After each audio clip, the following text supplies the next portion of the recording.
Hi, and welcome to Your Community as Hoosier Ag Today presents Your Purdue Extension, a podcast network.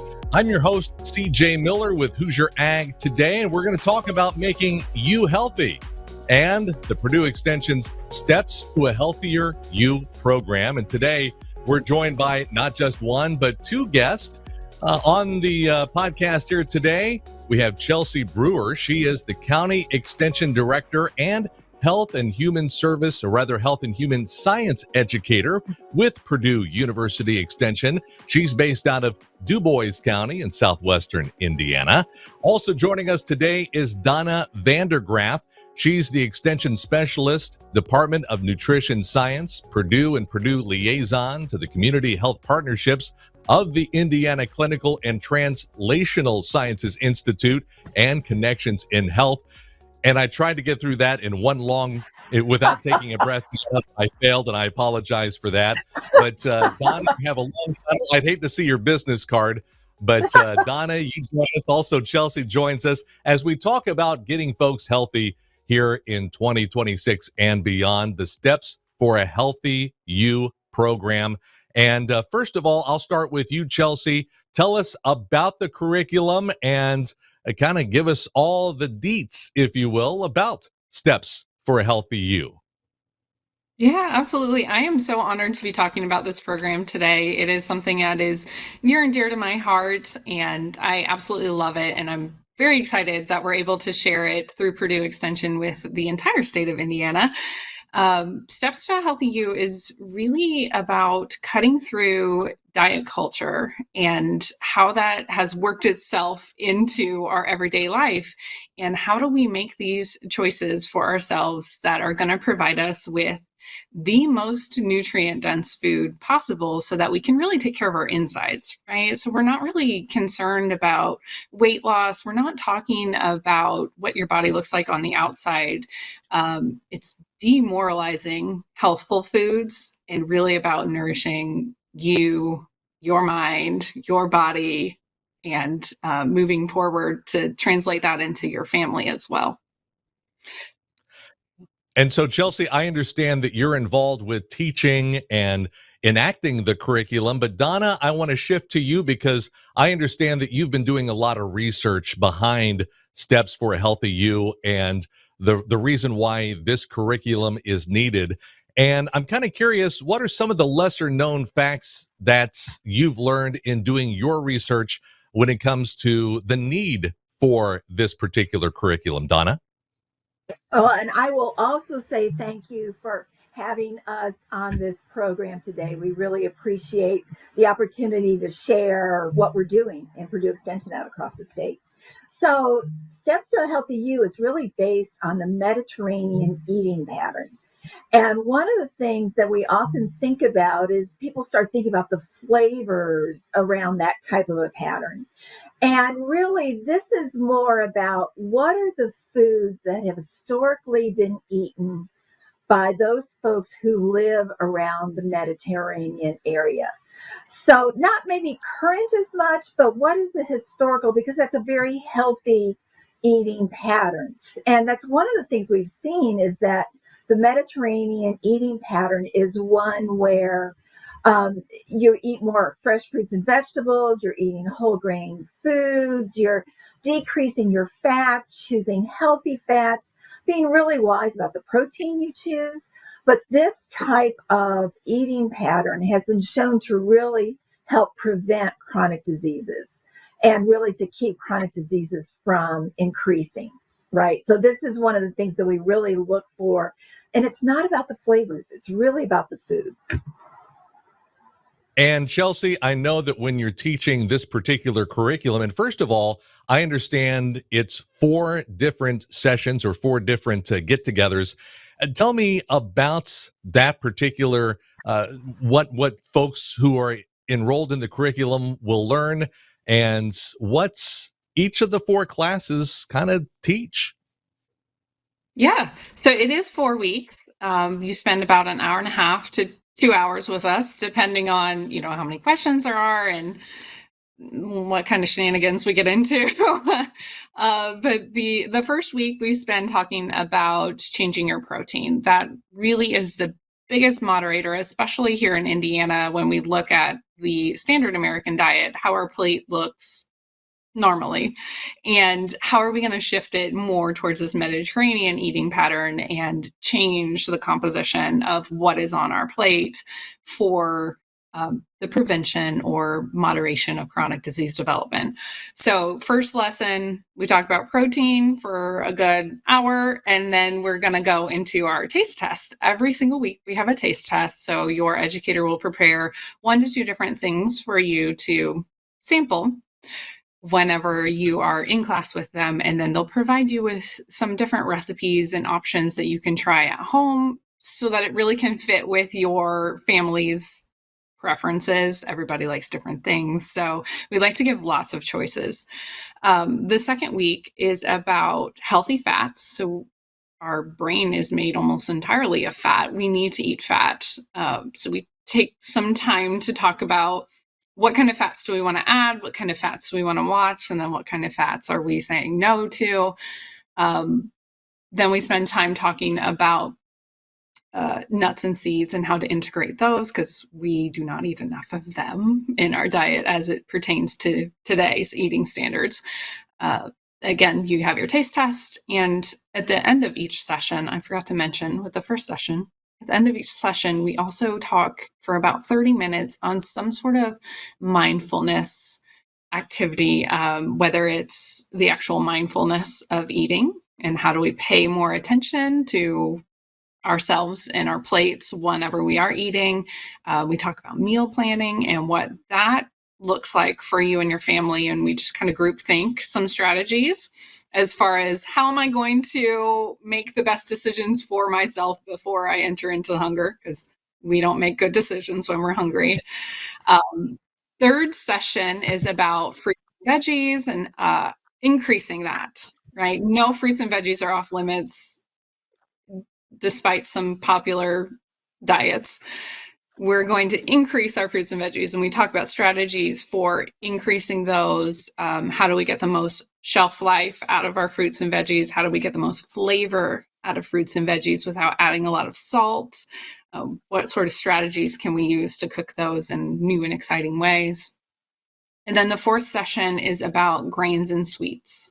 So really our carbohydrate group, and how do we start making some wise choices when it comes to carbohydrates in our diet, which we need, right? Again, low carb diet is really not a good choice for us. We need carbohydrates, but we need to make wise choices when it comes to what those carbohydrates are so that they're giving us the most bang for our buck. And then we end the class talking about movement and how do we have mindful movement throughout our day, and how does that add to kind of what we're putting on our plate in terms of overall health. Donna, when it comes to and I love that this program is helping to change eating patterns, diet patterns, but even beyond that, a lot of times, Donna, when folks are busy during the lunch hour or busy at night, and you have kids, they're hungry, you're picking them up from soccer practice, from a baseball game, basketball, volleyball, and you're crunched for time. A lot of this is getting out of that mindset of, well, it's just so much easier and faster to go through the fast food drive-through and grab some burgers and fries and some Cokes for everyone. And then, well, meals solved.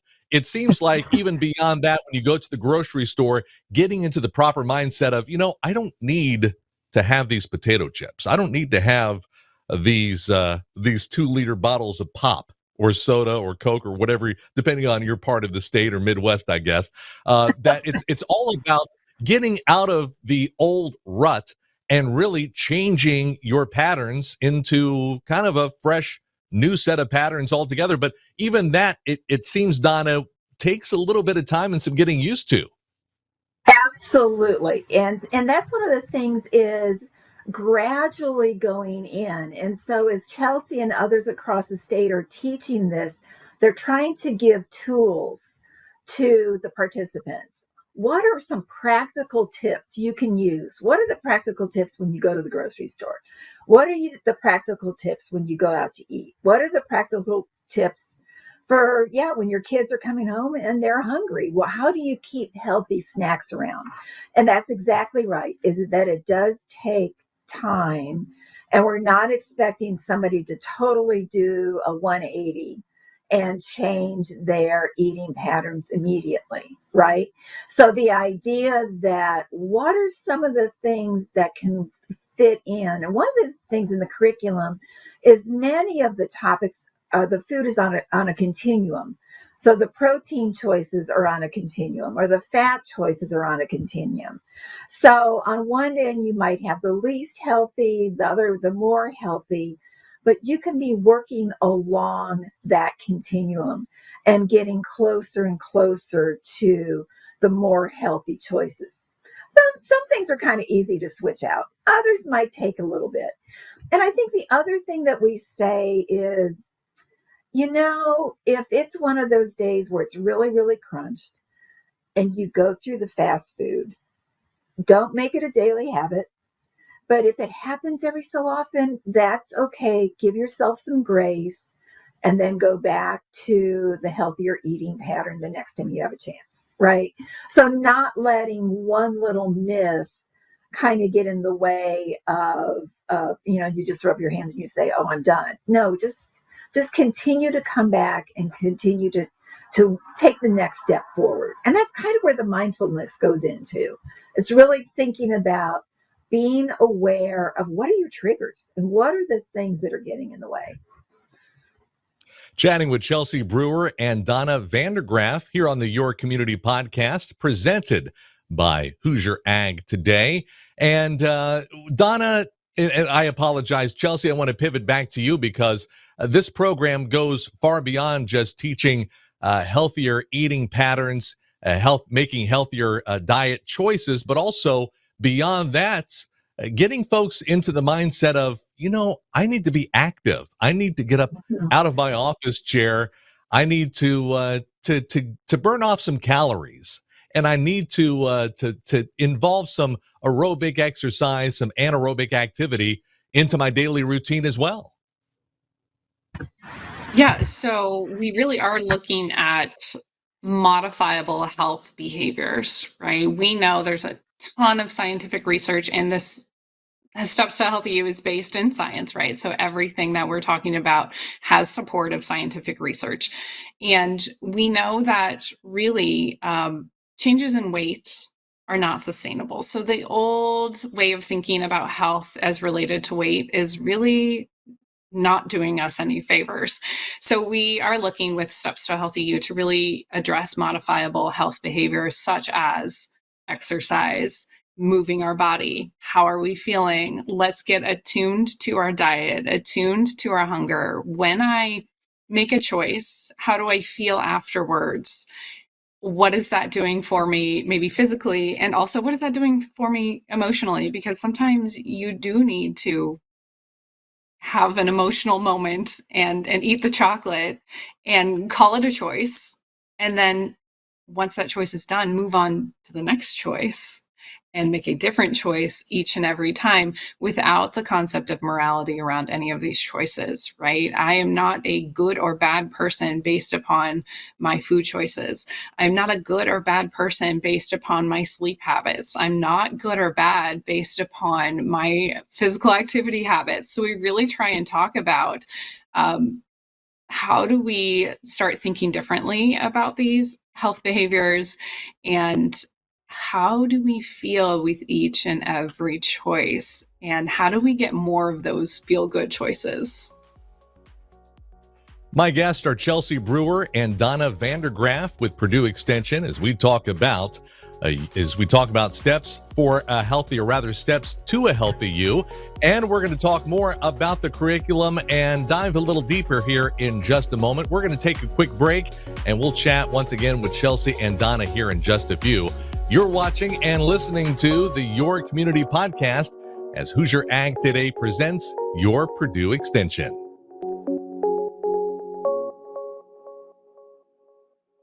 The average American reaches for their mobile phone about 350 times a day. For Indiana farmers, that number is probably higher, as the Hoosier Ag Today mobile app keeps them updated on the latest markets, weather, and farm news information. If you haven't downloaded this free app, you're missing out on a powerful and portable resource. The Hoosier Ag Today mobile app can be downloaded at the Apple Store and Google Play, and at HoosierAgToday.com. The Hoosier Ag Today mobile app.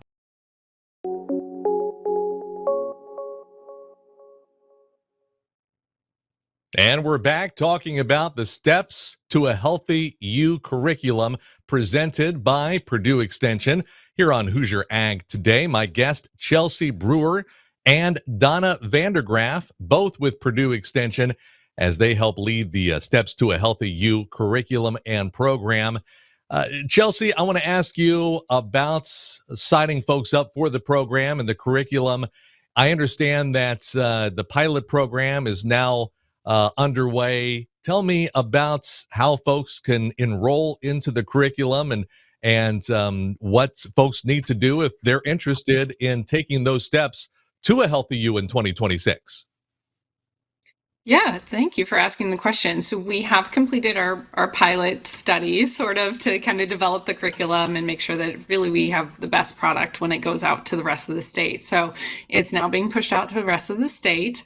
All you have to do is call your extension office wherever you're located, asking them if they're offering the program and when it might be. If they are not offering the program, you can visit our Purdue Extension Health and Human Sciences website and also submit a request that way, or see like this one here that's in St. Joseph County. And if you're close to St. Joseph, you can pop on over there.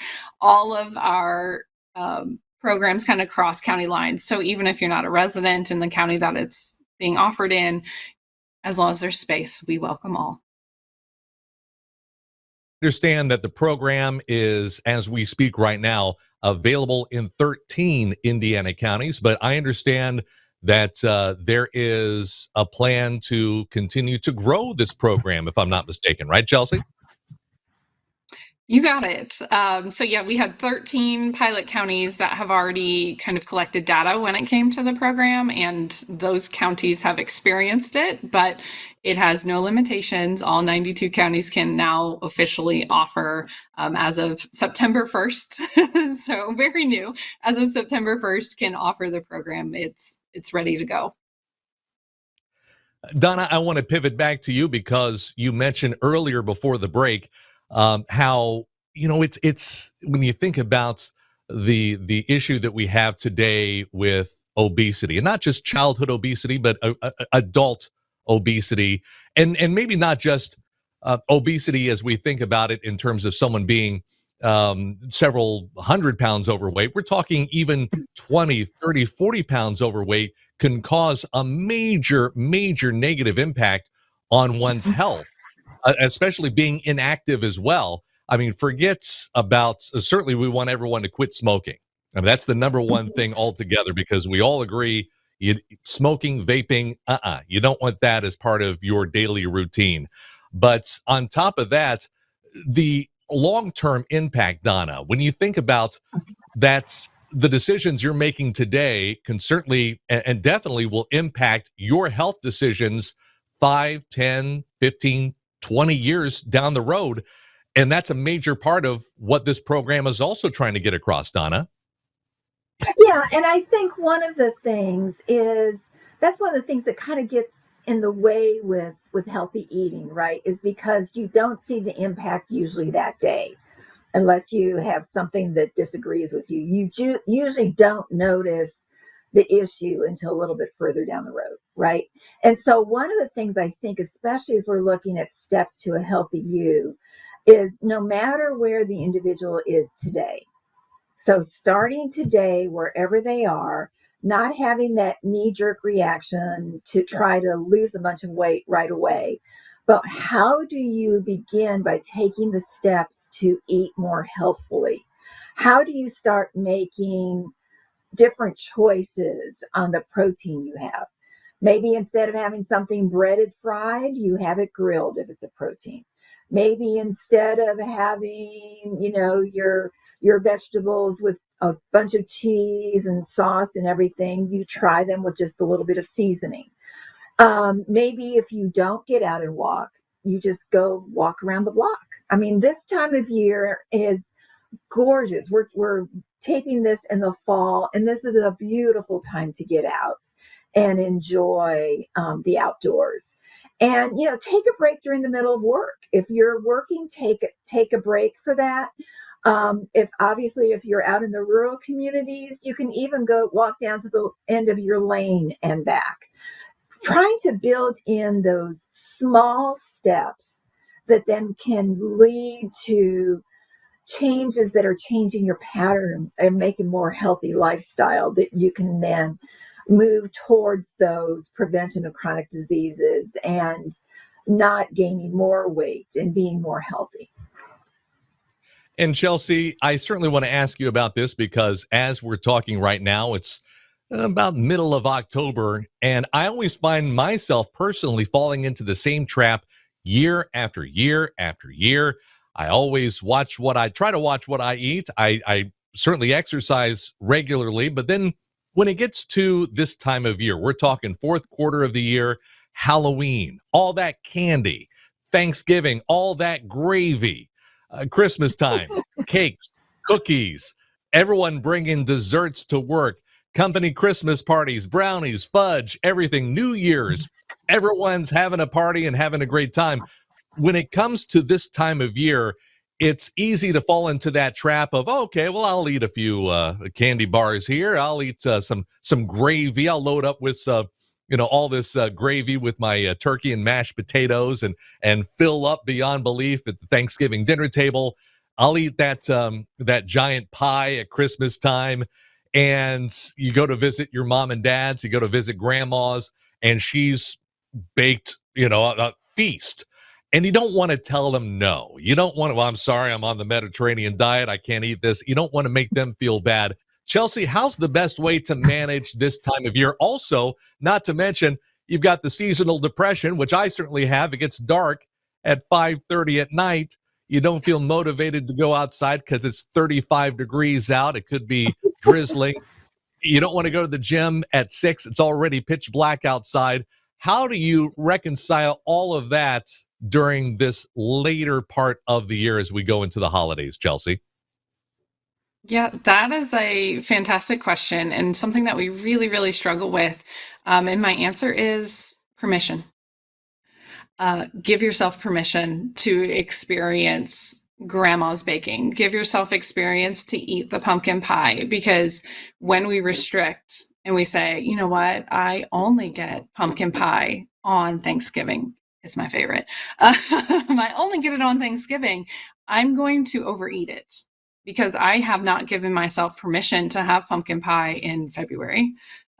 That's not pumpkin season. I can't have pumpkin pie. But if I give myself unconditional permission to eat Halloween candy in April, then it loses its kind of pedestal, right? So it loses its folklore and it becomes a normal food, and it is no longer special. And I no longer feel the drive to eat as much as I can at this one point in time, because I know I'm not going to get the opportunity for a whole nother year. So giving ourselves permission to experience these special foods more than just this one time of year, but also permission on that day to experience it. So if it is something that, grandma only makes this one super delicious cake on Christmas because it is her Christmas tradition, give yourself the permission to have a slice, but eat it in a mindful way, much like we talked about in that first session of I'm going to say yes to the cake. I'm not going to say, oh, I'm on a diet and I'm not going to have grandma's cake, but I'm going to have a piece, a moderate piece, and I'm going to go and I'm going to experience it bite for bite. And after each bite, I'm going to say, what feelings or thoughts and emotions, what did that bite bring up? And if I finish and it loses its emotional satisfaction or its physical satisfaction halfway through the piece, then I'm done. and I no longer need to eat it anymore. I've finished that permission, and I'm going to move on. I'll certainly keep that in mind. It's certainly when it comes to Thanksgiving dinner, and I'll hold off on that second carving of turkey and green bean casserole because once again you fall into that trap, and then once again afterwards that feeling of self-loathing because you feel once you weigh yourself, you go, oh geez, had I not had that extra scoop of corn casserole or sweet potato pie or whatever else, I wouldn't be 5 pounds heavier. So once again, that's all very good information, Chelsea, as we try to navigate through, I think is a very tough time of year, especially when it comes to diet and exercise, when it comes to the fall and into the holiday season, so to speak. Donna, I want to ask you before we close things out, as we put a bow on the podcast here, is there anything about the Steps to a Healthy You program, curriculum that I've forgotten to ask or that you'd like to include as part of our conversation, Donna? So one of the things I think Chelsea mentioned this earlier, it is available in all 92 counties, right? Currently, we have like 35 educators that have requested permission to have the curriculum. So we know it's out across the state. So contact your local county extension office, see if they're offering it, maybe see if a neighboring county is offering it, as we talked about. I think that's really great. Also, while we did the pilot, we showed that there were differences that people made in their mindfulness about what they were eating, in their awareness, in their feeling good about trying these new steps that are included in the Mediterranean eating pattern and eating more mindfully and moving more. They were making progress along that, even just during that 4-session time period. Same question as we wrap up the podcast. Is there anything further about Steps to a Healthy You that you'd like to add or include? I always like to make sure every single time I teach this class that I make it very clear that I'm not telling you that any food is off limit.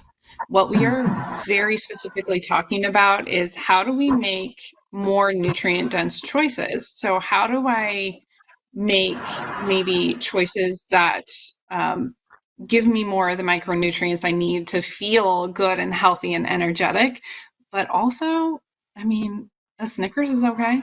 Go eat a Snickers. We're not saying that you can't have a Snickers, right? We're not saying that you have to never eat your favorite food again just because it doesn't fall on that very far best, most nutrient dense side of the continuum. What we really talk about is balance between what we're adding and what we're decreasing. And Chelsea, one final time, the website for more information. Purdue.edu/extension/health and human sciences.